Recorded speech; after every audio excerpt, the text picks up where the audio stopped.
সিলেটে তেমনি মৃত্যুর মিছিল। মাত্র ৬ ঘণ্টার ব্যবধানে সড়কে ঝরেছে ৬ জনের প্রাণ। এরই মধ্যে সিলেট জেলা ভিন্ন সড়কে মা ছেলেসহ ৪ জন, সুনামগঞ্জ ও হবিগঞ্জে ১ জন করে মোট ৬ জন নিহত হয়েছেন। পুলিশ ও প্রত্যক্ষদর্শী সূত্রে এ তথ্য নিশ্চিত করা হয়েছে।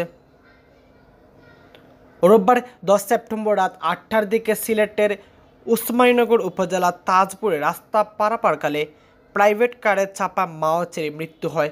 নিহতরা হলেন দক্ষিণ সুরমা উপজেলার কামাল বাজার এলাকার শুক্কুর আলীর স্ত্রী সালমা বেগম ও তার ছেলে আব্দুল কাইয়ুম।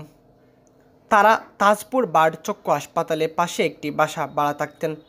খবর পেয়ে তাজপুর ফায়ার সার্ভিসের লোকজন মা ছেলের মরদেহ উদ্ধার করে Sylhet MAG Osmani medical college হাসপাতালে পাঠিয়েছে। এছাড়া রোববার রাতে সিলেট জকিগঞ্জ সড়কে চারকাই এলাকায় ট্রাক ও সিএনজি চালিত অটোরিকশার সংঘর্ষে ফখরুল ইসলাম নামের এক ব্যক্তি নিহত হয়েছেন। নিহত ফখরুল সিলেটের কানাইঘাট উপজেলার রাজাগঞ্জ ইউনিয়নের পারকুল বড়বাড়ি মৃত রইস মিয়ার ছেলে। তিনি রাজাগঞ্জ ইউনিয়ন আওয়ামী লীগের বিজ্ঞান ও প্রযুক্তি বিষয়ক সম্পাদক ছিলেন। জানা গেছে, ফখরুল ইসলাম কানাইঘাট থেকে সিএনজি অটোরিকশা যুগে সিলেটে শহরে আসছিলেন। রাত ৮টার দিকে অটোরিকশাটি সিলেট জকিগঞ্জ সড়কে চারকাই বাজার এলাকায় আসলে বিপরীত দিক থেকে আসা একটি ট্রাকের সঙ্গে সংঘর্ষ হয়। এতে গুরুতর আহত হন ফখরুল সহ ৩ জন। আহতদের উদ্ধার করে Sylhet MAG Osmani medical college হাসপাতালে নিয়ে আসার পথে ফখরুল ইসলাম মারা যান। আহত অন্য ২ জন ওসমানী মেডিকেল কলেজ হাসপাতালে চিকিৎসাধীন।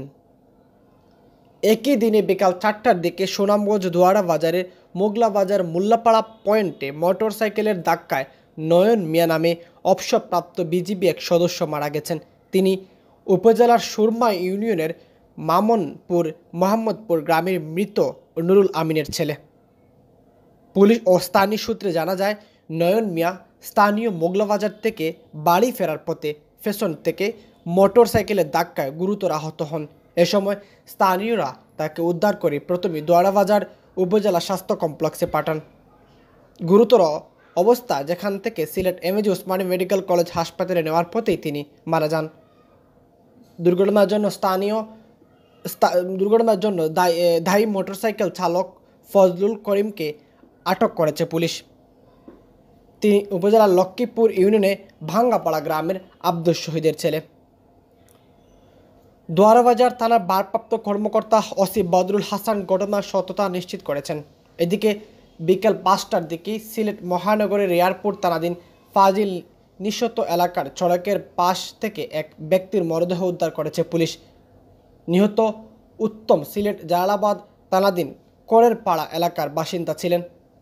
স্থানীয়দের কাছ থেকে খবর পেয়ে এয়ারপোর্ট থানা পুলিশ ঘটনাস্থলে পৌঁছে মরদেহ উদ্ধার করে ময়নাতদন্তের জন্য Sylhet MAG Osmani medical college হাসপাতালে নিয়ে যায়।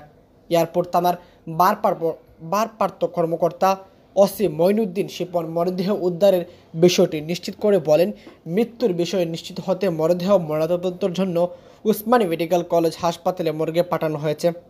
এছাড়া রবিবার রাত 10টার দিকে হবিগঞ্জে ইকরাম আঞ্চলিক সড়কে যাত্রীবাহী টমটম উল্টে চানমিয়া ৫৫ নামের এক যাত্রী নিহত হয়েছেন। এ ঘটনায় আহত হয়েছেন ৪ জন। আহতদের উদ্ধার করে হবিগঞ্জ সদর আধুনিক হাসপাতালে ভর্তি করা হয়েছে।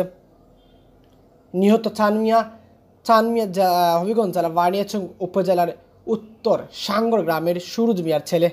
হবিগঞ্জ সদর মডেল থানার পরিদর্শক তদন্ত বদুজ্জামান বিষয়টি নিশ্চিত করেছেন। তাছাড়া সিলেট বিভাগে গত আগস্ট মাসে ১৯টি দুর্ঘটনায় ১৮ জনের প্রাণহানি ঘটেছে।